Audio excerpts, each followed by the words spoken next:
shaybkan waa dadka aan ka keenay xalay baadiyaha oo aan ka soo xareeyay xoolihiina dhaafeen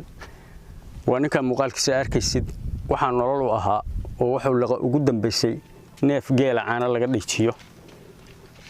geeli hashi loo lisi jiray galabtay hal tanag oo biyo ilaahay ka sokow meel ugu ma ogin asagina waa ka aan ka soo xareynay lagamana heli kara caawa ma caana boorabo waxa ilaahay ugu ogyahay magaaladaas waxaan marka ummadda u sheegaynaa ururada bulshada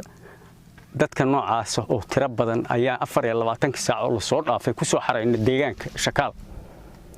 waxaan rabnaa marka cid kasta oo ka geysan ka dhagacan oo ama hay'ada ama dawladda ama muslima inay arkaan galabta duruufaha ay ku sugan yihiin dadkii ku noolaa deegaanka Tiriiman qayb kamid ah oo deegaanka shakaal oo 2 sano aan roob iyo baraagihiisa biyo gelin ilaa waxaan soo xareeyay ilaa hadda 10 qoys oo wada noocaas ah oo wada dadkooda duruuf sidaas iyo nafaqo darro ka yihiin waxaan rabnaa marka oo aan cabashada gaarsiinaynaa wixii arintaas ummadda